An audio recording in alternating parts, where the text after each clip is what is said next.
ہمیں تفکر کی، غور کی دعوت دی کہ دیکھ لینا، اپنے عمل کو پرکھنا۔ تمہارے عمل حضرت موسیٰ کے فرما برداروں جیسے ہیں، جناب ابراہیم کے فرما برداروں جیسے ہیں، یا بن کے بیٹھ گئے ہو؟ اب دربار کا ادب یہ ہے، بے بسی کا یہ حال ہے کہ جوتے لٹکتے ہیں دربار میں، جو آتا ہے جوتا کھینچتا ہے، اور ادب یہ ہے کہ 10 جوتے نمرود کے سر پہ مارو، اور 400 سال جوتے لگتے رہے۔ روتا تھا جو آدمی آتا تھا، منتیں کرتا تھا، کہتا تھا کہیں سے کوئی دوائی مل جائے گی۔ پاگلوں جیسی زندگی گزاری، پاگلوں جیسی سخت۔ وہ تو حساب، وقوع قیامت تو حساب ہوگا ہی۔ یہاں لوگ پاگل ہو کے مرتے ہیں، معاذ اللہ، نفسیاتی مریض ہو کے مرتے ہیں۔ یہاں آخری وقت اتنا سخت آتا ہے کہ دنیا موت کی دعائیں مانگتی ہے۔ میرے بھائی، جب انسان ظلم کرتا ہے تو بھول جاتا ہے کہ شاید مجھے پوچھے گا کوئی نہیں۔ جب وہ زیادتی کرتا ہے تو بھول جاتا ہے۔ جب وہ کسی کا حق کھاتا ہے تو وہ کہتا ہے شاید اس کا تو وارث ہی کوئی نہیں جس کو میں لوٹ رہا ہوں۔ لیکن جب اللہ کی پکڑ آتی ہے، حجاج بن یوسف ظالم تھا، اس نے اچھے کام بھی کیے تھے۔ قرآن پاک پر زیر زبر آراب حجاج بن یوسف نے لگوایا۔ محمد بن قاسم کو ہندوستان سندھ کے علاقے فتح کرنے بھی حجاج بن یوسف نے بھیجا تھا۔ ساری خوبیاں اپنی جگہ پر، ظالم بہت بڑا تھا۔ کسی آدمی نے اس کے سامنے کونے کی طرف منہ کر کے ساتھ والے سے بات کرنی تو کہنے لگا میرے خلاف کیا، اس کو لے جاؤ، 2 ٹکڑے کر کے واپس لے آؤ۔ توتی بولتا ہے نا، اقتدار، جب کسی کے ہاتھ اقتدار ہوتا ہے نا، وہ چاہے ایک گھر کا کیوں نہ ہو، وہ 10 بندے فیکٹری میں کام کرتے اور جو ان کا مالک ہوتا ہے وہ کہتا میں مالک ہوں، مجھے مانو۔ جب تو صاحب اقتدار ہوتا ہے نا، جب تو سسر بن کے بیٹھتا ہے اور کسی غریب گھر کی بہو آتی ہے 2-4 تو کہتا میرا اقتدار ہونا چاہیے۔ جب میں کھانسنے لگوں تو ہر آدمی کے ہاتھ میں ٹشو پیپر ہونا چاہیے۔ جب میں بولنے لگوں تو بندھے ہوئے ہاتھوں سے ہر آدمی جی جی کرتا ہوا کھڑا ہونا چاہیے۔ جس آدمی کا، اور یہ کام بہو بھی کرتی ہے کئی دفعہ، وہ بھی کہتی ہے کہ تمہیں پتہ نہیں میں کتنا لمبا چوڑا جہیز لے کے آئی ہوں۔ جب میں سونے کے لیے اپنے بیڈ روم میں جاؤں تو خبردار بوڑھے بابے کو اجازت نہیں کہ وہ کھانسے۔ اماں کو چاہیے کہ اگر اس کو بڑی سخت پیاس بھی لگی ہے تو میرے سوتے باورچی خانے میں برتن نہ کھٹکھٹائے۔ جو جہاں بھی جس اسٹیج پہ بھی بیٹھتا ہے وہ کہتا ہے کوئی نہیں مجھے پوچھنے والا، میں مطلق العنان ہوں۔ جوان بوڑھوں کا مذاق اڑاتے ہیں، سمجھتے ہیں شاید کبھی بوڑھے نہیں ہونا، مذاق اڑاتے ہیں۔ تندرست لوگ بیماروں کا مذاق اڑاتے ہیں، شاید کبھی بیمار نہیں ہونا۔ حجاج بن یوسف ظالم تھا، ظلم کرتا تھا، زیادتی کرتا تھا۔ حضرت سعید بن جبیر ایک تابعی بزرگ تھے، اتنے بڑے بزرگ تھے کہ ساری رات نماز پڑھتے تھے، سارا سال روزہ رکھتے تھے۔ ایک دن انہوں نے منبر پہ بیٹھ کے کہا کہ حجاج ظلم سے باز آ جائے ورنہ اللہ کی لاٹھی بڑی بے آواز ہے۔ اللہ کی لاٹھی، اس کا کیا مطلب ہوتا ہے؟ اس کا مطلب ہے جب رب کی لاٹھی چلتی ہے تو اس کی آواز، جی اس کا پہلے کوئی پیغام، وہ پہلے اعلان نہیں کرتا کہ تگڑے ہو جاؤ لاٹھی چلنے لگی ہے۔ لاٹھی چلتی ہے پر اس کی آواز، سمجھ آ رہی ہے میری بات کی؟ جمعۃ الوداع کے لیے تشریف لانے والے عوام خاص غور فرمائیے گا۔ حجاج بن یوسف کو پتا چلا کہ حضرت سعید بن جبیر نے میرے خلاف بات کی، بلا لیا، کہنے لگا تو نے میرے خلاف بات کی ہے؟ فرمانے لگے کی ہے۔ کہنے لگا تجھے پتا ہے میں قتل کر دوں گا؟ آپ فرمانے لگے نہ تو زندگی کا مالک ہے نہ موت کا مالک ہے، تو کیسے قتل کر؟ کہنے لگا تجھے پتا ہے میرا؟ فرمایا میں نے تجھے نہیں، میں نے تو کئی شداد، کئی حماد، کئی قارون، کئی فرعون، کئی نمرود دیکھے، کئیوں کی داستانیں سنی، تو کون ہے؟ تو چھوٹا سا ہے۔ ایک جملہ ہے ملا جلال الدین رومی کا، بڑے درویش تھے، ایک بات کہہ گئے، کہنے لگے نمرود جتنے پیسے نہیں، فرعون جتنی حکومت نہیں، قارون جتنی دولت نہیں، ورنہ فرمانے لگے میرے زمانے میں بھی کئی لوگوں کا خدا بننے کو دل کرتا ہے، کئی لوگوں کا دل کرتا ہے، لیکن نمرود جتنے پیسے، فرعون جتنی طاقت اور قارون جتنی دولت نہیں، ورنہ ہو سکتا ہے لوگ دعویٰ کر جائیں معاذ اللہ ثم معاذ اللہ۔ یہ آج سے کئی 100 سال پہلے وہ کہہ رہے ہیں، آج تو حالات بڑے ابتر ہیں، اس کی نسبت خطرناک۔ فرمانے لگے حضرت سعید بن جبیر تو زندگی موت کا مالک نہیں۔ کہنے لگا پکڑو، قتل کرو اسے، لے جاؤ۔ جب پکڑ کر کھینچ کر لے جا رہے تھے نا تو حضرت سعید بن جبیر مسکرانے لگے. اب ظالم کے سامنے مسکرائے تو اس کو بڑا غصہ آیا, یہ میرا مذاق اڑاتا ہے. بلا لیا, ادھر آؤ, کیوں مسکرا رہے ہو, کیا ہوا؟ تو حضرت سعید بن جبیر کہنے لگے میں مسکرا رہا ہوں تیری بیوقوفی پر اور اپنے اللہ کی دی ہوئی ڈھیل پر. میں مسکرا رہا ہوں کہ یا اللہ کیا بات ہے, کیا تیرا شان ہے, کیسے لوگوں کو ڈھیل دی ہوئی ہے. میں مسکرا رہا ہوں تیری بیوقوفی پر کہ تو سمجھتا ہے شاید مجھے پوچھنے والا کوئی نہیں. کہنے لگا اس کو باہر نہ لے جاؤ, میرے سامنے قتل کرو. ٹھیک ہے جی, قتل کرنے لگے تو حضرت سعید بن جبیر نے منہ کعبے کی جانب کر لیا. انی وجہت وجہی للذی فطر السماوات والارض حنیفا وما انا من المشرکین. جب آپ نے یہ آیتیں پڑھی نا کہ میں نے منہ کر لیا ہے اپنے رب کی جانب, کرو مجھے قتل. کہنے لگا نہیں نہیں, اس کا منہ پھیرو, کعبے کی طرف ہو کے قتل نہ ہو. ہے ظالم پر پاگل ہو گیا ہے. حضرت سعید بن جبیر کے حوصلے نے شکست دے دی, ناکام ہو گیا, مخبوط الحواس ہو. کہنے لگا اس کا منہ پھیر دو. جب کعبے سے پھیرا تو آپ فرمانے لگے للہ المشرق والمغرب فانما تولى فثم وجه اللہ. اللہ فرماتا ہے تو مشرق اور مغرب سارا ہی اللہ کا ہے, جدھر بھی منہ کرو گے ادھر اللہ ہی اللہ ہے, جدھر بھی منہ کرو گے ادھر اللہ ہی اللہ ہے. چاروں جانب پھیر دے, جدھر منہ پھیرنا ہے تو نے پھیر دیا منہ. حضرت سعید بن جبیر کے گلے پہ خنجر رکھا تو آپ نے ہاتھ اٹھائے, کہنے لگے اے اللہ میرے بعد اسے کسی اور پر مسلط نہ کرنا, میرے بعد کسی اور پر مسلط نہ, بس میں آخری ہوں. جب آپ ذبح ہوئے تو اتنا خون نکلا کہ لوگ کہتے ہیں جتنا اونٹ کے وجود سے نکلتا. تر ہو گیا سارا اس کا دربار. ایک سمجھدار آدمی کو بلا کے کہنے لگا اتنا خون میں نے بڑے بندے قتل کرائے ہیں پر اتنا خون نہیں نکلا. تو وہ کہنے لگے لوگ مر جاتے, مرتے وقت ڈر جاتے ہیں, سہم جاتے ہیں, خون سکڑ جاتا ہے. لگتا ہے یہ شخص جب دنیا سے گیا ہے تو ڈٹ کے گیا ہے, یہ ڈٹ کے گیا ہے دنیا سے. حجاج بن یوسف رات کو سویا تو تڑپ کے اٹھا, کیا ہوا؟ گھر والے کہنے لگے کیا ہوا؟ کہنے لگے سعید بن جبیر خواب میں آئے اور کہتے ہیں اٹھ مجھے بتا تو نے مجھے کیوں قتل کیا ہے, بتا کیوں مارا. اگلی رات پھر سویا تو وہی خواب, پھر سویا تو وہی خواب. گناہ نفسیاتی مریض بنا دیتا ہے, ظلم تجھے مخبوط الحواس کر دیتا ہے.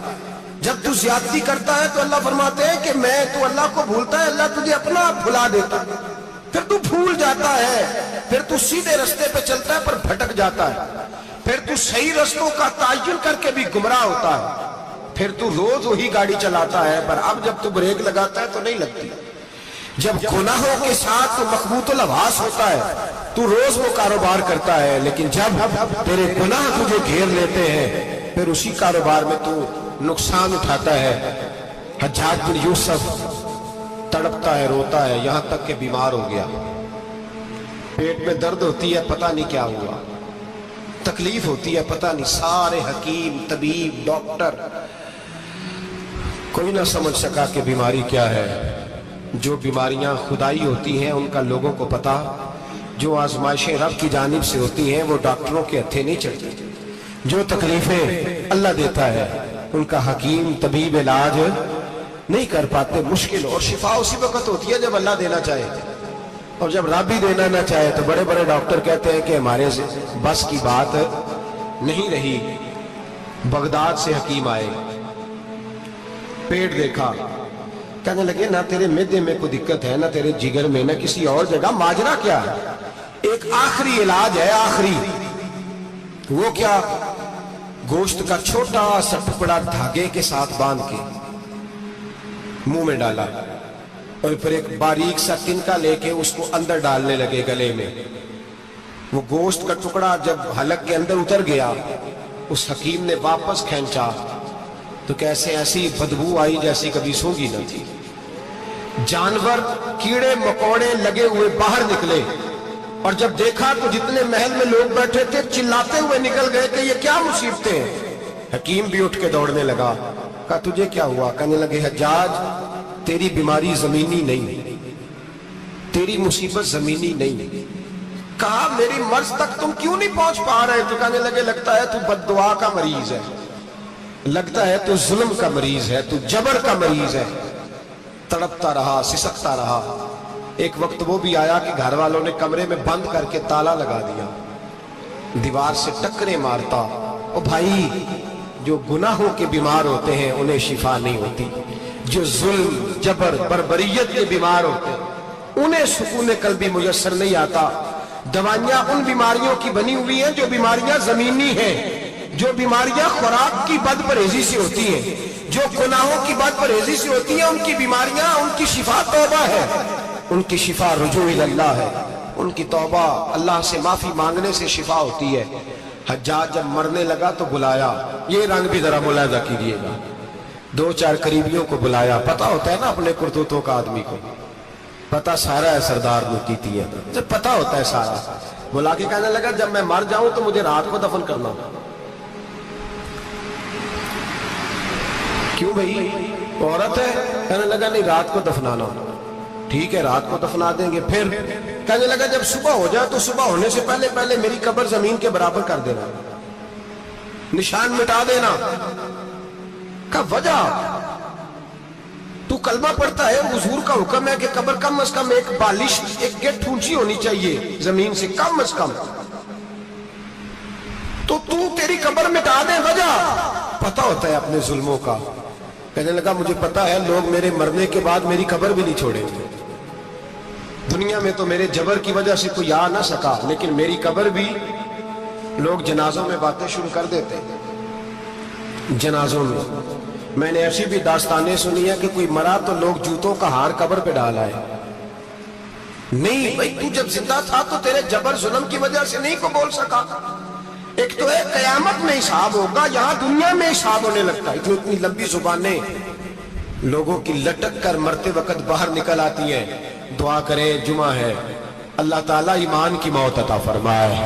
دعا فرمائے رب تعالیٰ، اللہ تبارک و تعالیٰ توبہ کر کے جانے کی توفیق عطا فرمائے۔ جاگے جاگے اور سنے اور دعا کرے، اے اللہ تو ہمیں ظلم سے ویسے ہی محفوظ فرما، اگر ہم زیادتی کرنے لگے تو اے اللہ ہمیں اس سے منع فرما، ہمیں اس سے تو یہ توفیق دے کہ ہم بھاگ آ جائیں اس گناہ سے۔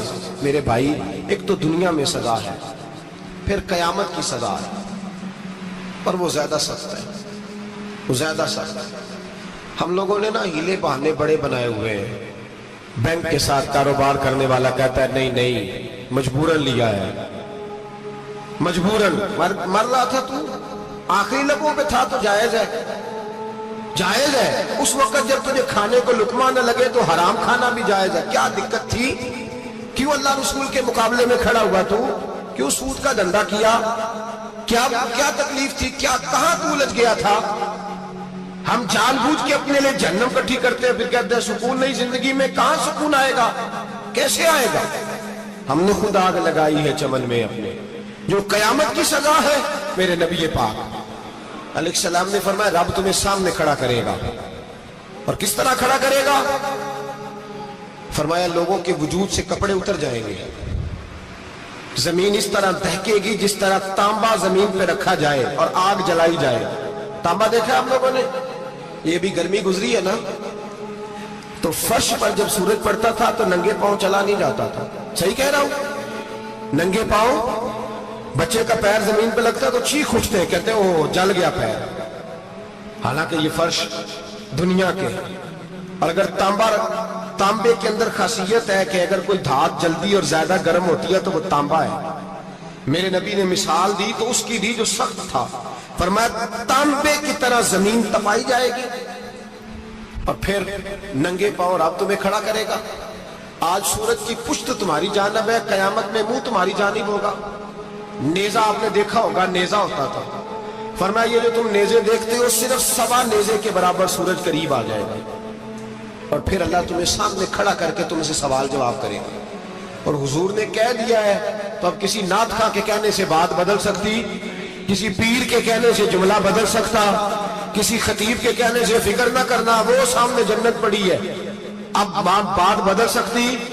خدا کی رحمت پر بھروسہ رکھنا ضروری ہے، نبی پاک کی شفاعت کی امید رکھنا، بولیے لیکن جو حضور نے بیان کیا ہے اس کو ماننا بھی یہ بھی ضروری ہے.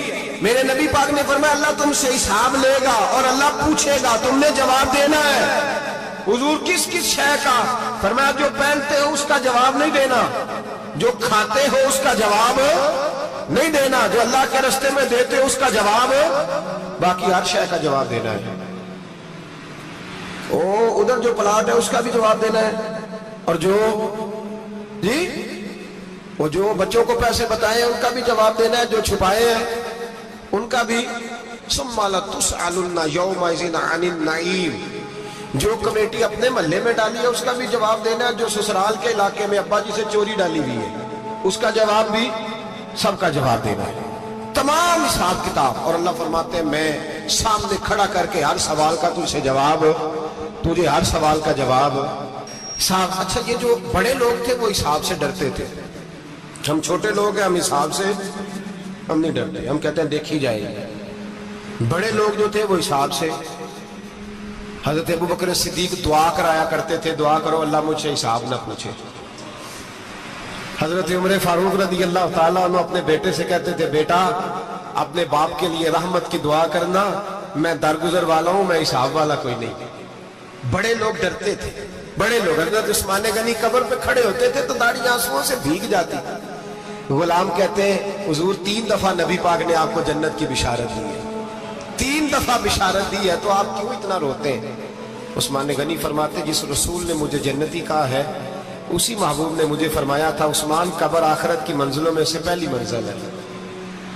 اور آپ فرماتے میرے تو کمرے میں دیا گل ہو جائے تو مجھے ڈر لگتا ہے، اس میں تو مکمل اندھیرا ہے. آپ فرماتے کھڑکیاں بند ہو تو دم گھٹنے لگتا ہے، اس کو تو دروازہ ہی کوئی نہیں، روشن دان تک نہیں. بھائی جو بڑے تھے وہ ڈر رہے تھے. مولا علی شیر خدا نماز کا وضو کر کے کانپتے تھے، کانپتے.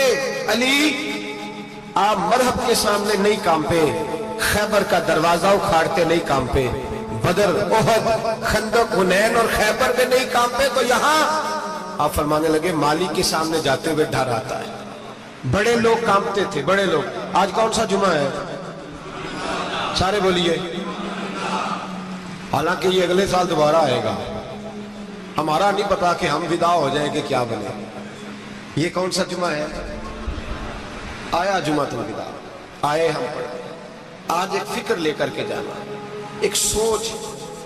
جہاں روز رات کو بیٹے کی ٹینشن، بیٹی کی ٹینشن، بھائی کی ٹینشن، پوتے کی ٹینشن ہوتی ہے نا، ایک ٹینشن اور اپنے آج ایک ٹینشن بڑھا لو، قبر کی ٹینشن پیدا کر لو، قیامت کی تھوڑی سی فکر کر لو، تھوڑی سی ایک لمحے کے لیے صحیح تھوڑا خیال پیدا کرے. حضرت حسن بصری نام سنا ہوا ہے نا، یہ حضرت علی کے شاگرد ہیں. نبی پاک کے گھر میں آ جاتے تھے کئی دفعہ، بچے تھے جب. حضرت حسن بصری تابعی ہیں.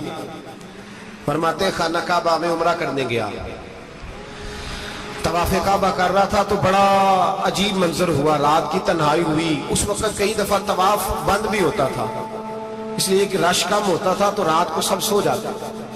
کہتے رات ذرا گہری ہوئی تو لوگ اپنا اپنا خیمہ لے کے جاتے تھے. اب تو ہوٹل ہے نا تو خیمے لگتے تھے، لوگ خیمہ لے کے جاتے تھے، جہاں جگہ ملتی تھی خیمہ لگا کے رہتے تھے. فرماتے میں رات کو سویا خیمے میں، ایک دردناک آواز آئی، میٹھی ہے دھیمی ہے پر درد بڑا ہے. کوئی رونے والا رو کے کہتا ہے اللہ حساب قیامت میں مجھ سے نہ لینا، اے اللہ تنہائی میں جتنا مرضی حساب لینا پر لوگوں کے سامنے نہ لینا. اور پھر کہتا ہے اللہ فضل تو تب کرے جب تو میرا حساب پوچھے ہی نہ. پھر چند منٹ گزرے تو پھر وہ رونے لگا. میرے کانوں میں آواز آئی، کہنے لگا اے اللہ حساب تو ان کا لیا جاتا ہے جو حساب کے قابل ہوتے ہیں. اعلیٰ حضرت کہتے ہیں نا رضا سے تو کیا حساب لے گا، رضا بھی کسی حساب میں. اے اللہ میں قابل نہیں، مجھ سے حساب نہ لینا. کہتے تھوڑی دیر گزری تو پھر وہ رونے لگا. پھر ذرا سانس سنبھلے تو پھر کہنے لگا اے اللہ میں تو لوگوں کو کوئی بندہ حساب پوچھ لے تو نہیں دے سکتا، میں تجھے کیسے حساب دوں گا. پھر تڑپنے لگا. کہتے تھوڑی دیر گزری تو پھر ایک لفظ انہوں نے کہے رونے والے نے، کہنے لگے اللہ دیکھ تیرے محبوب کا فرمان ہے جو معافی مانگے تو اسے معاف کر دیا کرتا ہے. اے اللہ میں معافی مانگنے آیا ہوں اور مسجد نہیں آیا، میں کعبۃ اللہ ہی آ گیا ہوں. کہتے ہیں وہ اتنا روئے کہ چیخ آئی ان کی، اور جب دھڑام سے کوئی زمین پہ گرا تو میں پریشان ہوا کہ اب تو بے ہوش ہو گیا۔ فرماتے ہیں میں زور سے اٹھا فٹافٹ اور اس شخص کی طرف بڑھا، میرے دل میں خیال ہے کوئی گناہگار ہے بیچارہ، تو چلو میں بھی دعا کرتا ہوں، اس کو کہتا ہوں بیٹے فکر نہ کر، اللہ تیری مدد کرے گا۔ فرماتے ہیں میں گیا اس نیت کے ساتھ کہ میں کہوں گا چلو اٹھو تم بھی دعا کرو میں بھی کرتا ہوں، اللہ ہم سے حساب نہ پوچھے۔ کہتے میں گیا تو وہ شخصیت بے ہوش پڑی تھی، کالے سیاہ بال ان کے چہرے پہ بکھرے ہوئے تھے۔ کہتے لوگوں جب میں نے زلفیں ہٹائیں چہرے سے تو میرا وجود کانپنے لگا آسمان ٹوٹ پڑے گا، زمین پھٹ جائے گی، ستارے بکھر جائیں گے، آج بہ جائیں گے سمندر۔ فرماتے ہیں میری چیخیں نکل گئی، یہ کوئی گناہگار تو نہیں، یہ تو حضرت فاطمہ کے پوتے امام زین العابدین ہے، یہ تو امام حسین کا وہ بیٹا ہے جو کربلا میں تنہا بچے تھے۔ فرماتے ہیں میں امام کا چہرہ دیکھا تو بھاگ کے آیا اور میں نے اپنی داڑھی ان کے پیروں کے ساتھ مس کی اور میں نے کہا حضور اٹھئے۔ امام اٹھے تو میں نے کہا شہزادے تیرے تو اشارے سے اللہ کئی گناہگاروں کو بخشے گا، تیری تو دعا سے اللہ بخشے گا، یہ کیا کر رہے ہو؟ امام زین العابدین کہنے لگے حسن بصری ادھر آ یار، ادھر آؤ بزرگو، میرے دادا کے پاس رہنے والے ہو، میں نے نا آج ہی سنا ہے کہ اس کا عذاب بڑا سخت ہے، آؤ میرے لیے دعا کرو، اللہ پاک مجھ سے حساب نہ پوچھے۔ کہا حضور نہ کریں۔ اب فرمانے لگے تجھے نہیں پتا کچھ چیزیں ایسی ہیں کہ رب نے اگر حساب پوچھا تو میں واقعی جواب نہیں دے پاؤں گا، چل کر میرے لیے دعا۔ کہتے میں نے ہاتھ باندھے حضور میں نہیں کرتا، اٹھا کہہ۔ فرماتے میں نے ہاتھ اٹھائے، میں نے کہا اے اللہ تیرے رسول کا شہزادہ ہے، یہ تیرے رسول کا شہزادہ ہے، یہ کہہ رہا ہے تو فضل کر۔ وہ بھائی جو بڑے تھے وہ تو تڑپتے تھے، سسکتے تھے۔ ابو علی ہیتی کہتے خانہ کعبہ میں پتھر پہ سر رگڑ رگڑ کے کوئی بوڑھا کہہ رہا تھا اے اللہ اول تو حساب نہ لینا، اور اگر لینا تو مجھے اندھا کر کے اٹھانا، میں تیرے نیک بندوں کے سامنے شرمندہ نہیں۔ اقبال رو پڑے، اقبال کچھ لوگوں نے لکھا ہے یہ آخری ربائی ہے ڈاکٹر اقبال کی، آخری، اس کے بعد شاید اس نے کلام نے کچھ سیرت نگاروں کا خیال ہے۔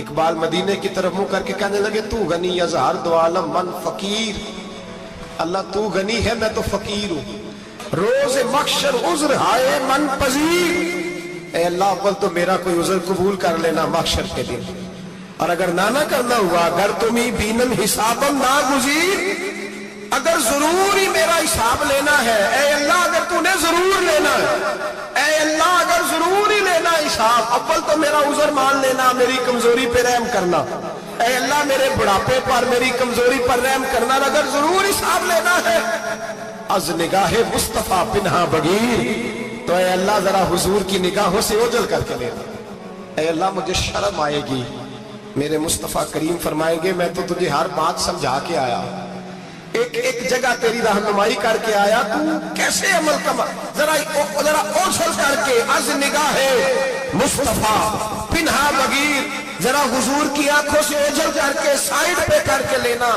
میں برداشت نہیں کر پاؤں گا۔ حضرت ابو علی ہیتی کہتے ہیں بابے نے سر رکھا ہوا ہے اور کہتے ہیں اللہ مجھے اندھا کر کے اٹھانا۔ فرماتے میں گیا، میں نے کہا چلو میں دعا کرتا ہوں جا کے۔ فرماتے جب میں نے جا کے بزرگوں کی کمر پہ ہاتھ رکھا، ان کا چہرہ دیکھا تو یہ کوئی گناہگار تو نہیں، یہ تو بغداد کے پیر عبد القادر جیلانی ہے، یہ تو محبوب سبحانی غوث سمدانی ہے، یہ تو وہ شخص ہے جو قدم لگائے تو اللہ ولایت عطا کرتا ہے۔ جو بڑے تھے وہ ڈر رہے تھے، معین الملت والدین، عطائے رسول، ہند الولی، غریب نواز حضرت خواجہ معین الدین اجمیری رحمت اللہ علیہ، خواجہ قطب الدین بختیار کاکی کو تنہائی میں بلا کے کہنے لگے معین الدین سید زادہ ہے، معین الدین حضور کے خاندان میں پیدا ہوا ہے، معین الدین سے اس کے پیر کو بڑی امیدیں تھیں، معین الدین کو رسول پاک نے ہندوستان بھیجا تھا، پر قطب الدین یار معین الدین تبلیغ کا حق نہیں ادا کر سکا، حضرت خواجہ قطب الدین کہنے لگے حضور 90 لاکھ تو مسلمان کر دیے، اور کیا تھا؟ فرمایا نہیں، جب تو تہجد کی نماز پڑھے نا بیٹا اپنے لیے دعا مانگنا تو خدا سے کہنا مولا میرے پیر کی کوتاہیاں معاف کر۔ وہ جس اعزاز کا تھا وہ کام نہیں کر سکتے، جو بڑے تھے ان کی تو باتیں بڑی تھی۔ یہ جو ہم چھوٹے آئے ہیں نا نئے، ٹکٹیں دیتے پھرتے ہیں، ٹکٹیں، بے نمازی جاہل ان پڑھ پیر ٹکٹیں بانٹتا ہے لوگوں کو، تو بھی بخشا ہے تو بھی بخشا ہے۔ وہ 90 لاکھ لوگوں کو رائے حق پر لگا کے بھی کہتے تھے نہیں، حق تو یہ ہے کہ حق ادا نہ ہوا، حق تو یہ ہے کہ حق کوئی شاہی پلے نہیں، ڈٹا ہوا کھڑا ہے مسلمان، ڈٹا ہوا۔ یہ حساب سنے۔ کسی نے حضرت ابو ہریرہ سے کہا کہ کوئی ایسی حدیث سناؤ جو آپ کو بھی بڑی محبوب ہو۔ حضرت ابو ہریرہ نے چیخ ماری، رونے لگے اور بے ہوش ہو گئے۔ پھر ہلایا، پانی پلایا، اٹھے، کہا حضور بات کی تھی، حدیث سنائے، پھر رونے لگے۔ ہمیں تو نہیں نہ رونا آتا، ہمیں تو تب آتا ہے جب بیٹا بات نہ مانے، ہمیں تو تب آتا ہے جب کاروبار میں نقصان ہو جائے، ہمیں تو تب رونا آتا ہے جب ہمارا کوئی دوست ہمارے بارے میں غلط بات کر دے، بے عزتی دنیا کی ہو جائے۔ حضرت ابو ہریرہ 3 دفعہ ہوش آیا، 3 دفعہ روئے اور کہنے لگے عزیزو یہ وہ والی حدیث ہے کہ میں سوچتا بھی ہوں تو میں تڑپ اٹھتا ہوں۔ کہا کون سی حدیث؟ تو حضرت ابو ہریرہ کہنے لگے میں نے نبی پاک سے سنا ہے قیامت میں سب سے پہلے علماء کا حساب ہوگا، سب سے پہلے علماء کا۔ رب کریم فرمائے گا تمہاری دین کے نام پر بڑی موجیں تھیں، تمہارے بڑے پوسٹر چھپتے تھے، لائنیں بنا کے لوگ تمہارے ہاتھ چومتے تھے،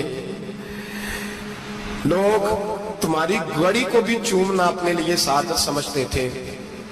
بتاؤ میرے رسول کے نام پر کھانے والوں کیا کر کے آئے ہو؟ عمل بتاؤ، عمل۔ موج بڑی کی نا تم نے، بتاؤ عمل۔ علماء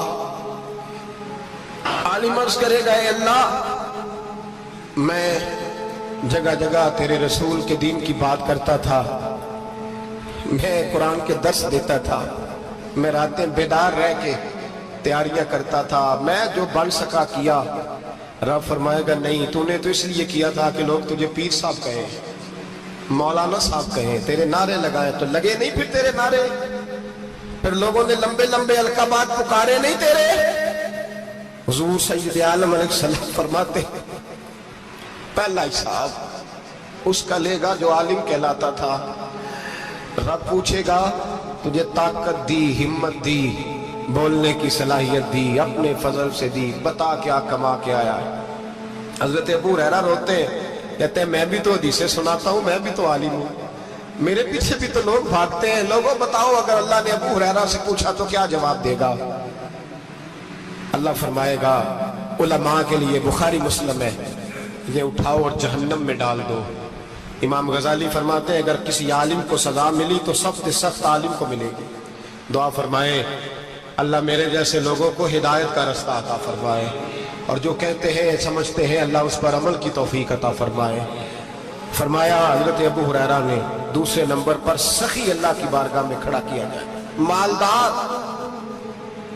رب فرمائے گا بول، کچھ ایسے بھی تھے جن کے پاس شام کی روٹی نہیں تھی، تجھے میں نے تیری تجوری بھر کے تجھے دولت عطا کی، تجھے وراثت میں میں نے مربع دیے، جائیدادیں دی، بتا۔ وہ کچھ وہ تھے سویرے مزدوری کرنے جاتے تھے، کما کے لاتے تھے، ہزاروں روپیہ تیری بینک میں پڑا تھا، بتا کیا کیا تو نے؟ اے اللہ میں نے مسجد میں دیے، مدرسے میں دیے، 30 دن افطاریاں پکاتا رہا۔ اللہ فرمائے گا تو جھوٹ بولتا ہے، تو سارا کچھ اس لیے کرتا تھا کہ لوگ تجھے سخی کہے۔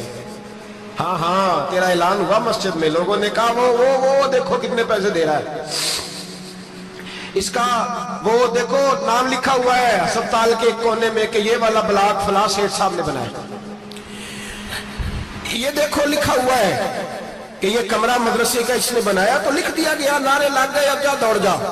اللہ جہنم میں پھینک دے گا۔ فرمایا پھر شہید کھڑا کیا جائے گا.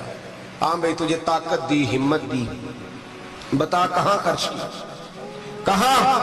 اے اللہ شہید ہی ہو گیا. فرمایا وہ تو اس لیے ہوا تھا کہ لوگ تجھے شہید کہیں، بہادر کہیں، تیرے نام پہ روڈ کا نام رکھا جائے، تمغہ حسن کارکردگی ملے سو مل گیا. میرے لیے بتا کیا کر کے آیا ہے میرے لیے؟ اسے اٹھاؤ اور جہنم میں پھینک دو. بھائیو عذاب کڑا ہے، عذاب سخت ہے، حساب سخت ہے، اور جو حساب لینے والا ہے اس کو. میں نا تراویح ہو رہی تھی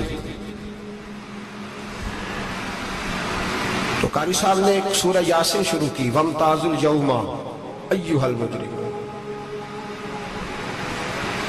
اللہ فرماتا ہے قیامت میں کہوں گا مجرم جو ہے نا وہ صفوں سے باہر آ جائے، صفوں سے باہر آ جائے. ایک ہمارے فزکس کے ٹیچر ہوتے تھے تو بڑی سخت چھڑی مارتے تھے. تو جب وہ قد بھی بڑا تھا، جلال بھی بڑا تھا، اور اصول بڑے اچھے انسان تھے لیکن سخت تھے، تو مجھے یاد آتا تھا کہ جب وہ سویرے آ کے کہتے جس نے کام نہیں لکھا وہ باہر نکل آئے. دو قسم کی چوٹ لگتی تھی. ایک تو خیال یہ آتا تھا کہ شرمندگی بڑی ہوگی کہ سارے اسٹوڈنٹ بیٹھے ہیں اور 2 3 4 ان کو کہا وہاں مرغے بن جاؤ، بڑی شرم آتی تھی. اور پھر جب وہ مارتے تھے تو اتنا سخت مارتے تھے کہ کئی دن تکلیف رہتی تھی، بتایا نہیں جاتا تھا. وہ اسٹوڈنٹ بتاتے تھے کہ یار اس سے بچو کسی بھی طریقے، اور کسی کا کام رہ بھی جاتا تھا کہتے تھے اس پیریڈ کی ڈیوٹی سبق یاد کر کے آنا ہے. سخت ٹیچر کے بارے میں تیرا میرا یہ رویہ ہے. تو یاد آ رہا تھا جب وہ کہہ رہے تھے نا وَامْتَازُوا الْيَوْمَ أَيُّهَا الْمُجْرِمُونَ، تو میں صف میں کھڑا تھا تو 2 قطرے میرے بہہ گئے آنسو کے. مجھے ساتھ بچہ کہنے لگا تبھی یہ ٹھیک ہے. میں نے کہا تبھی یہ تو ٹھیک ہے، کچھ یاد آ گیا ہے کہ میدان محشر میں یہاں تو چھپے ہوئے ہیں نا، عیب چھپے ہوئے. اور بھائی رب بڑا کریم ہے، عیبوں کے باوجود نوازتا ہے. میرا دعویٰ یہ ہے اگر ہمارے عیب کھل جائیں، لوگ ہمیں دھرتی پہ جینے نہ دیں، لوگ جینے نہ دیں، نکال دیں، اپنے بھی ہمیں برداشت نہ کریں، یہ تو اس کا کرم ہے. پتہ سارا ہے سردار نو کیتیاں دا، پردہ چپایا ہی تیرا پلا اسی. وَامْتَازُوا الْيَوْمَ أَيُّهَا الْمُجْرِمُونَ. اللہ فرمائے گا مجرم باہر آ جائے. یا اللہ کیا ہوگا؟ جب سوال جواب ہوں گے تو رب فرماتا ہے تیری زبان پہ مور لگا کے بند کر دوں گا. تیرے ہاتھ بولیں گے، پیر بولیں گے، سر بولے گا، پیٹ بولے گا. اس وقت کی فکر پیدا کریں، ٹینشن پیدا کریں. وقوع قیامت حق ہے. اور باندھ کے نا لوگ پیر باندھ کے زور کے ساتھ باندھتے. سگا بیٹا جب قبر میں دفن کرتا ہے نا تو بھی کہتا ہے وہ کونا، یہ کونا تھوڑا سا مٹی کم ہے، یہاں بھی مٹی ڈالو. پہلے لوگ روزانہ جاتے ہیں، پھر ہفتے کے بعد، پھر مہینوں بیت جاتے ہیں. کچھ قبریں ایسی بھی ہیں جن پہ کھڑے ہوں تو لگتا ہے قبریں رو رہی ہیں اور کہتی ہیں جاؤ میرے گھر والوں سے جا کے کہو کوئی پھیرا ہی لگا جائے. تو ایک دفعہ آئے تو صحیح، کوئی مٹی نہیں ڈالتا. بادشاہوں کی قبریں روتی ہیں، سرمایہ داروں کی قبریں روتی ہیں، کوئی جاتا نہیں. اتنے موٹے سوراخ ہے قبروں میں. آپ اپنے شہر کے قبرستان پھر کے دیکھ لیں، سوراخ ہے. او بھائی حضرت مولا علی شیر خدا قبرستان گئے تو پہلے رونے لگے، پھر کہنے لگے قبروں والوں کیا حال ہے تمہارا؟ تو آپ فرماتے ہیں مردہ مجھے اندر سے بول کے کہنے لگا علی کفن پھٹ گیا، ہڈیاں ٹوٹ گئی، مال تو دے آئے تھے وارثوں کو پر حساب ہمیں دینا پڑ رہا ہے، تو بتا پیچھے کیا حالات ہیں؟ تو حضرت علی کہنے لگے تمہاری بیویوں نے اور نکاح کر لیے، تمہارے دوستوں نے نئے دوست بنا لیے، تمہاری اولادوں نے تمہارے بغیر جینا سیکھ لیا، تمہاری جائیدادیں بٹ گئیں، تمہارا پیسہ تقسیم ہو گیا. پہلے تو کوئی تمہارا نام لیتا تھا تو تمہارا ذکر ختم ہو گیا. اب تو ایک تو نسل تک تمہارا ذکر تھا، اب تو تمہیں یاد ہی کوئی نہیں کرتا. کہتے ہیں لوگ یہاں کوئی رہا کرتا تھا، یہاں کوئی ہوا کرتا تھا. اب تو تم قصہ پارینہ، قصہ ماضی ہو گئے. حساب کا وقت قریب ہے، قریب آ گیا وقت۔ اللہ فرماتے اقترب للناس حسابهم وهم فی غفلۃ معرضون، فرمایا حساب کا وقت قریب آ گیا ہے تو ابھی بھی غافل ہے۔ جمعۃ الوداع ایک پر قائم ہونا ضروری ہے۔ اگر وقوع قیامت نہ ہو تو ظالم کی تو موجیں لگ گئیں، جابر تو موج کرے گا، فاسق اور فاجر تو کہیں گے دنیا میں بھی ہم اپنے اقتدار کے زور پر جیتے رہے، آج بھی ہمیں پوچھنے والا کوئی نہیں۔ عقلاً نقلاً قیامت کا قائم ہونا ضروری ہے۔ قیامت قائم ہوگی تو مظلوم کو اس کے ظلم پر داد رسی کی جائے گی اور ظالم کو سزا ملے گی۔ ایک آدمی ساری زندگی دنیا کے اندر لوٹ مار کرتا رہا، دھوکہ فریب فراڈ کرتا رہا، اس کی راتیں شراب و کباب میں گزر گئیں، وہ مرے اور بات ختم ہو گئی، ٹھیک ہے موج کر کے چلا گیا۔ ایک آدمی ساری زندگی اس نے اللہ تبارک و تعالیٰ کی رضا کے لیے اپنی نظر کی حفاظت کی، زبان کی حفاظت کی، یہاں تک کہ دل کی بھی حفاظت کی، وہ بھی مرے تو معاملہ ختم ہو گیا۔ اس طرح تو پھر سرکش کا کچھ بنے گا ہی نہیں۔ نظام زندگی ساری اس کی سوچ ختم ہو کے رہ جائے گی اگر قیامت قائم نہیں ہوتا۔ قیامت کا قائم ہونا حق ہے، اس لیے قرآن مجید نے ایک جگہ پہ نہیں 20 جگہ پہ یہ بیان فرمایا ہے کہ قیامت ضرور قائم ہوگی، قیامت، اور وہ قائم ہو کر اپنے سارے لوازمات سمیت قائم ہوگی۔ میرے نبی پاک صلی اللہ علیہ وسلم نے فرمایا مظلوم کو حق ملے گا، ظالم کو سزا ملے گی۔ جابر اس دن اللہ کی بارگاہ میں رسوا کیے جائیں گے، جن پر جبر کرتے رہے انہیں اللہ کے حضور سے عطا کیا جائے گا۔ قیامت کا وقوع ہونا ضروری ہے، اور قیامت تو جب قائم ہوگی تب ہوگی، دنیا میں بھی ایسا ہوتا ہے۔ ظلم کا انجام ٹھیک نہیں ہوتا، جبر کا انجام، جھوٹ کی زندگی لمبی نہیں ہوتی، دھوکے فریب فراڈ ملمہ سازی، ان چیزوں کی عمریں اللہ نے تھوڑی رکھی ہیں۔ وقتی طور پر ظالم کو، دھوکے باز کو، جابر کو جو مہلت ملتی ہے وہ سمجھتا ہے میری سیاست کام کر رہی ہے، وہ سمجھتا ہے میں بڑا دانا ہوں، بڑا چالاک ہوں، دیکھ لو اتنے ظلم کے، جبر کے، دھوکے کے باوجود بنا ہوا ہوں۔ حالانکہ اللہ کی طرف سے اسے مہلت ملتی ہے اور بڑا ہی مہربان ہے۔ مہلت اس طرح دیتا ہے کہ میرے نبی پاک علیہ السلام نے فرمایا جب میرا مسلمان نیکی کرتا ہے تو اللہ فرشتوں سے فرماتا ہے 70 گنا بڑھا کے لکھ لو اس کی نیکی، 70 گنا۔ اور جب گناہ کرتا ہے تو اللہ فرماتا ہے ٹھہر جاؤ ابھی لکھنا نہ، اسے ٹائم دو۔ یا اللہ کتنا؟ فرمایا 24 گھنٹے تو دو، ہو سکتا ہے توبہ کر لے، یہ اس کی مہربانی ہے۔ اب وہ جو اللہ نے مہلت دی ہے نا کہ شاید توبہ کر لے، لوگ سمجھتے ہیں میری چالاکی کی وجہ سے نظام سیٹ چل رہا ہے، میں بڑا تیز ہوں، 2 4 5 باتیں بولتا ہوں سب صحیح ہو جاتا ہے۔ لوگ اس کو اپنی دانائی سمجھ لیتے ہیں، حالانکہ وہ اللہ کی طرف سے۔ فرعون نے کئی 100 سال حکومت کی اور اس طرح اس نے ظلم کیے کہ لاکھوں اور ہزاروں بچے قتل ہی کرا دیے، 12,000 عورتوں کے پیٹ میں حمل تھا اس نے ضائع کرا دیا۔ جب حضرت موسیٰ علیہ السلام اپنی قوم کو لے کے نکلے، رستے میں دریا آ گیا، فرعون پیچھے لگا ہوا تھا، وَإِذْ فَرَقْنَا بِكُمُ الْبَحْرَ فَأَنْجَيْنَاكُمْ، اللہ فرماتے تمہارے لیے میں نے دریا کو پھاڑا اور تمہیں نجات دے دی، وَأَغْرَقْنَا آلَ فِرْعَوْنَ، اور فرعون کو غرق کر دیا، وَأَنْتُمْ تَنْظُرُونَ، تم کھڑے دیکھ رہے تھے۔ اب جب حضرت موسیٰ دریا کے کنارے پہنچے تو فرعون بھی پیچھے آیا۔ فرعون لوگوں سے کہا کرتا تھا کہ میں کہتا ہوں تو دریا چلتا ہے، میں کہتا ہوں تو ہوائیں آتی ہیں، میرے حکم کے پابند ہے سارے۔ جاگ رہے نا آپ حضرات، غور فرمائیے گا بات پر۔ دعویٰ تھا اس کا کہ میں کہتا ہوں تو نظام زندگی چلتا ہے۔ اب جب دریا کے کنارے پہنچی حضرت موسیٰ علیہ السلام تو اللہ نے حکم دیا کہ آپ عصا ماریں۔ جناب موسیٰ نے عصا مارا، 12 رستے بن گئے۔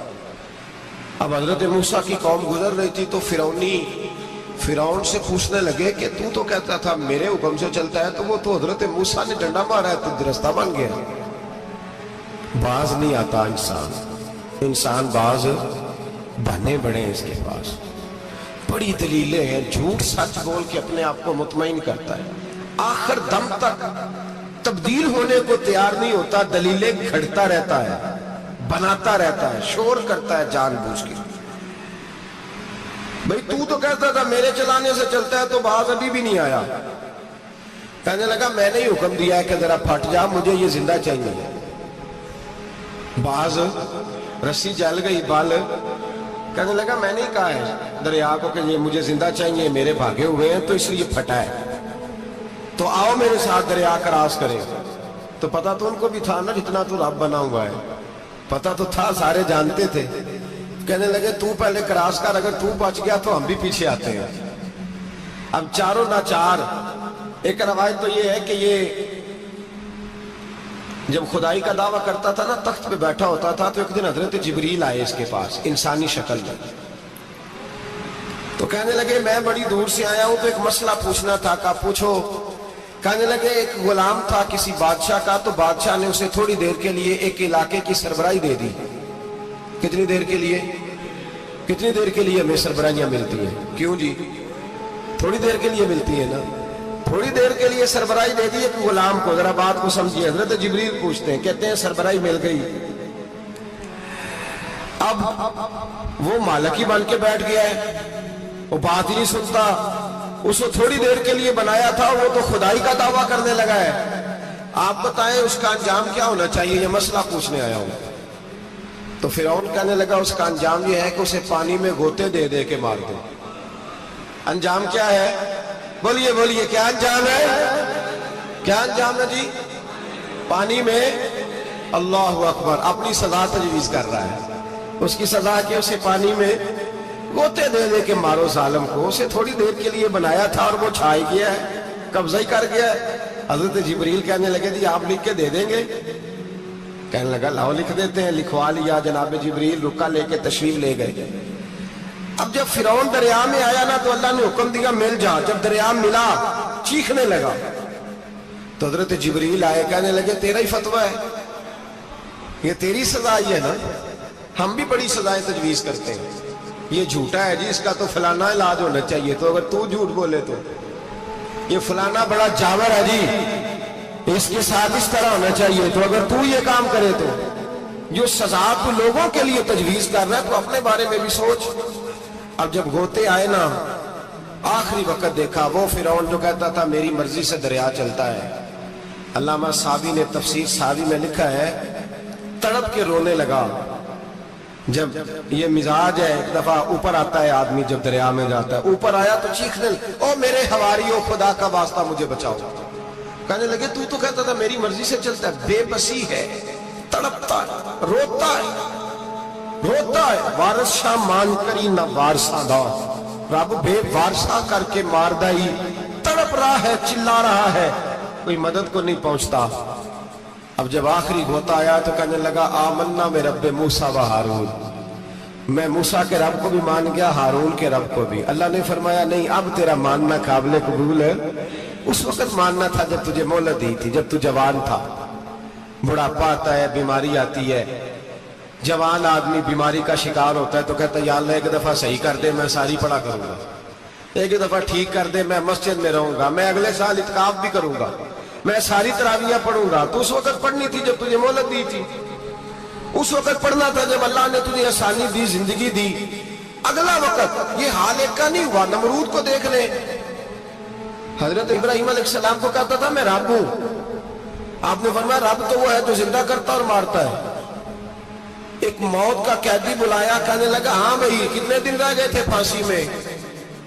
کہنے لگا جی پرسوں ہونی تھی. کہا جا تجھے آزاد کیا, لو میں بھی زندگی دیتا ہوں. ایک بے گناہ آدمی کو پکڑ کے قتل کر دیا, کہتا میں بھی مارتا ہوں. حضرت ابراہیم علیہ السلام کہنے لگے تو بیوقوفوں جیسی دلیلیں دے رہا ہے. چل اس طرح کر, میرا رب سورج مشرق سے نکالتا ہے, تو اگر رب ہے تو مغرب سے نکال کے دکھا. اب دلیل کا جواب کوئی نہیں تھا تو کہنے لگا پکڑو اور آگ میں ڈال دو. اللہ کے نبی کو آگ میں ڈالنے والا. یہاں ایک مچھر بیٹھا ہے, 400 سال حکومت کی اور خدائی کا دعویٰ کیا. یہاں مچھر بیٹھا تھا, چھینک آئی تو مچھر اندر چلا گیا. پہلے دربار کا ادب یہ تھا کہ جو آئے سجدہ کرے. اب اس کے سر پہ کوئی چیز مارتا تھا تو اسے سکون ہوتا تھا. مچھر تھوڑی دیر کے لیے اس کا دماغ چھوڑتا تھا. او بھائی, یہ اس دھرتی پہ اللہ نے لوگ کوئی شوگر کی پٹی بھی باندھ نہیں تھا. حضرت ایوب 18 سال بیمار رہے. زوجہ کہنے لگی دعا کر لو, تو آپ فرمانے لگے بی بی سے کہ صحت کتنی دیر رہی؟ اس نے کہا 60 سال. تو آپ فرمانے لگے ذرا بیماری کو بھی 60 سال گزر لینے دو, پھر دعا بھی کر لیں. یہ دعا کی, اللہ یہ لفظ کہے, اللہ نے صحت دے دی, تندرستی آ گئی. ایک دن گھر میں بیٹھے بیٹھے زوجہ کہنے لگی کہ ایوب یہ بتاؤ دکھ اچھے کہ سکھ؟ آپ فرمانے لگے سارے دن ہی اللہ کے ہیں, پر دکھ بڑے اچھے تھے. مجھ سے پوچھو تو دکھ بڑے اچھے تھے. کہا کس طرح؟ حضرت ایوب فرمانے لگے جب میں بیمار تھا تو 24 گھنٹے میں ایک دفعہ میرا رب میرا حال پوچھا کرتا تھا. ایک دفعہ میرا اللہ پوچھتا تھا ایوب تیرا حال کیا ہے؟ فرماتے ہیں 12 گھنٹے تو لذت ہی رہتی تھی کہ میرے رب نے میرا حال پوچھ لیا, اور اگلے 12 گھنٹے میں انتظار کرتا تھا مالک حال دوبارہ کب پوچھے گا. فرمانے لگے اب صحت تو ہو گئی ہے, پر اب میرا رب میرا حال تو نہیں نہ پوچھتا. بھائی مشکلات جو ہوتی ہیں وہ تو تجھے سجا دیتی ہیں, سوار دیتی ہیں. تجھے یاد آتا ہے کوئی اپنا, جب تجھے درد ہوتی ہے نا, تکلیف ہوتی ہے, پھر تیرا دل کرتا ہے کوئی کندھا ملے جہاں میں سر رکھ کے رہوں. پھر اسی لیے تو کسی درویش سے کسی نے پوچھا تھا اپنا کون ہوتا ہے؟ تو کہا جو تجھے دکھ کے وقت یاد آئے وہ تیرا اپنا ہے. جو تجھے عین آزمائش کے وقت یاد آئے اور تجھے اس کا نمبر فوراً تیرے موبائل پہ چلنے لگے, وہ تیرا اپنا سجن ہے جس کو تو دکھ کے وقت یاد کر. تو بھائی مشکلات کے بعد جو اللہ آسانی دیتا ہے. حضرت ابراہیم کو آگ میں بھی پھینکا گیا, حضرت ابراہیم علیہ السلام کو ستایا بھی گیا, نکالا بھی گیا, لیکن جب ان مشکلات سے گزرے تو میرا رب فرماتا ہے وَإِذِ ابْتَلَىٰ إِبْرَاهِيمَ رَبُّهُ بِكَلِمَاتٍ فَأَتَمَّهُنَّ قَالَ إِنِّي جَاعِلُكَ لِلنَّاسِ إِمَامًا. کہا جب ابراہیم پورے اترے تو پھر ہم نے انہیں امام بنا دیا. یا اللہ کس طرح کی امامت دی؟ فرمایا میں نے اتنی اعلیٰ شان عطا کی ہے کہ اپنے لاڈلے رسول کو جناب ابراہیم کی نسل میں پیدا فرما دیا ہے. میں نے مصطفیٰ کو ان کی نسل میں پیدا کر دیا, قیامت تک کے لیے ان کا وقار بڑھا دیا. اللہم صلی علی محمد وعلی آل محمد کما صلیت علی ابراہیم وعلی آل ابراہیم. ان کی عظمت بڑھا دی, اس لیے کہ جب وہ آزمائش سے گزر کر کے آئے پھر جو آسانی دی. میرے نبی پاک صلی اللہ علیہ وسلم نے دین ابراہیمی کی بہت ساری چیزوں کو رکھا, کہا میں ملت ابراہیمی پہ ہوں. جب کوئی مشکلات کو عبور کر کے آتا ہے, جب کوئی تکلیفیں سہ کر کے آتا ہے, اس کے لیے جو اجر ہوتا ہے, اس کے لیے جو پھر اللہ کتنی ذرا بڑی توجہ کیجئے گا. لوگ سمجھتے ہیں فلاں آدمی مشکل میں ہے تو شاید مشکل میں ہی رہے گا, فلاں آزمائش میں ہے تو شاید میرا اللہ فرماتا ہے ایک مشکل دے کے میں 2 آسانیاں بھی دوں گا. تم مشکل دیکھ رہے ہو, مشکل نہ دیکھو, وہ جو اس کو بعد میں آسانی آنے والی ہے, اور ڈبل جو میں اس پر نعمت کرنے والا ہوں اس کو دیکھو. حضرت یوسف کو بھائیوں نے کنویں میں ڈال دیا تھا, اور جب کنویں سے نکلے تو مصر کے بازاروں میں بکے, اور پھر زلیخا نے الزام لگایا تو حالات بگڑ گئے. حضرت یوسف کو جیل جانا پڑا. اتنی کٹھن زندگی تھی, لیکن میرے مالک کو کچھ اور ہی منظور تھا. کنویں میں گرنے والے, بازار میں بکنے والے, جیل میں جانے والے, الزام لینے والے جناب یوسف کو رب کریم نے اسی مصر کا بادشاہ بنا دیا. اللہ پاک نے اسی مصر کا حکمران بنا دیا. یاری تیری سونا پر ازمیشاں تیریاں اگ, اے سونا پرکھیا جامدائی پہلو نال اگاں دے لائے. اس کے لیے تھوڑا سا جتن کرنا پڑا, تھوڑے کٹھن حالات سے گزرنا پڑا, تھوڑی آزمائشوں کا روپ دیکھنا پڑتا. ہم چاہتے ہیں کہ ہمیں چھیڑے کوئی نہ کوئی تکلیف نہ آئے, کوئی آزمائش. یہ ہو نہیں سکتا میرے بھائی, نامی کوئی بغیر مشقت نہیں ہوا. 100 بار جب عقیق کٹا تب جا کر نگی ہوا. ہم چاہتے ہیں کہ ہمیں کچھ بھی دقت نہ آئے, مشکلات نہ آئے, اور مشکلات تو انسان کو سنوارتی ہیں بھائی, وہ تو نکھارتی ہیں. کبھی پوچھا کرو جا کر کے کسی گندم کے دانے سے کہ تو کہاں سے ہو کے آیا ہے, کہاں سے نکل کے آیا ہے, تو وہ بتلائے گا کہ بڑے مشکل مراحل سے گزرا ہوں, اور پھر اللہ نے مجھے طاقت دی ہے کہ میں انسان کے وجود کا حصہ بنا. تو بھائی کٹھن مراحل, آزمائشیں, تکلیفیں, یہ انسان کو بڑا انسان بنا دیتی ہیں. یہ اس کے لیے ترقیوں کا پیش خیمہ ہوتا ہے. ہمارے جوان پریشان ہو جاتے ہیں, عورتیں خاص کر کے اس بات پہ توجہ کریں, وہ بڑی جلدی غم لے جاتی ہیں. وہ کہتی ہیں جانے میرا کچھ ہوگا ہی نہیں, جانے میرا کچھ ہو ہی نہیں سکتا. میرے بھائی درجنوں اور بیسیوں لوگ ایسے ہیں جن کی اولادیں نہیں تھی, لیکن نام ان کا ان سے بھی زیادہ ہے جو بڑے بڑے صاحب اولاد. حضرت خواجہ معین الدین اجمیری کو جانتے ہیں آپ لوگ؟ یہ جو جانتے ہیں وہ بولے جانتے ہیں جی؟ لو جی کافی سارے جانتے ہیں، تھوڑے جی رہ گئے نا۔ جانتے ہیں نا خواجہ صاحب کو؟ ان کے کسی بیٹے کو جانتے ہو؟ نہیں جانتے، نہیں جانتے، نہیں جانتے آپ ان کے بیٹے کو۔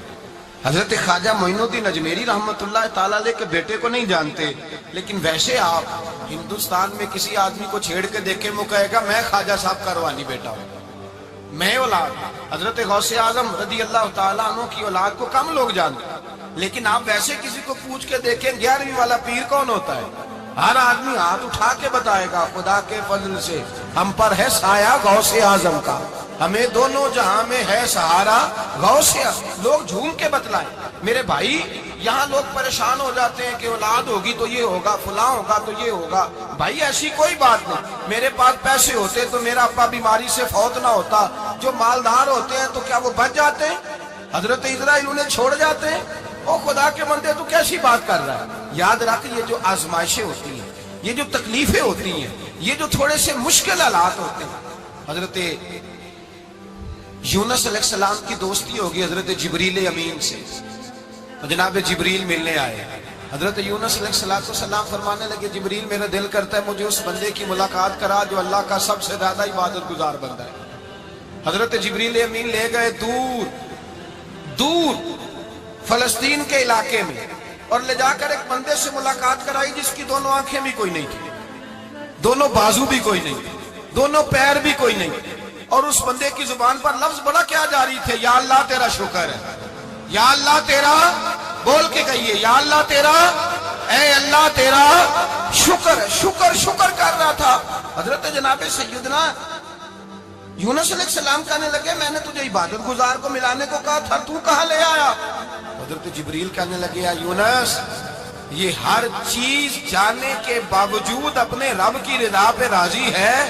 اس وقت دنیا میں نبیوں کے بعد جس سے اللہ سب سے زیادہ پیار کر رہا ہے وہ یہی بندہ ہے، یہ اپنے رب کی رضا پہ راضی ہے۔ اے تن میرا کنگی ہوئے تے میں زلف سجن دی واواں، تے پوش میرے دی جتی بن جائے تے میں یار دی قدمی آواں، مارو مارو مینو مار مکاؤ کوئی عذر نہ پیش لے آواں، تے جے سونا ہی میرے دکھ وچ راضی، جے سونا ہی میرے دکھ وچ راضی، جے سونا ہی میرے دکھ وچ راضی، تے میں سکھ نو چلے ڈاواں۔ مانا کہ جب اس حال میں راضی ہے تو بس ٹھیک ہو گیا، ٹھیک ہو گیا۔ وصل اچھا ہے نہ فراق اچھا ہے، بس جس حال میں محبوب رکھے وہی حال اچھا ہے، بس جس حال میں انہوں نے رکھا بات ٹھیک ہو گئی۔ اس میں اب انسان شکوہ کرتے پھرے کہ یہ کس طرح ہے وہ کس طرح، اپنے آپ کو مطمئن رکھا جائے۔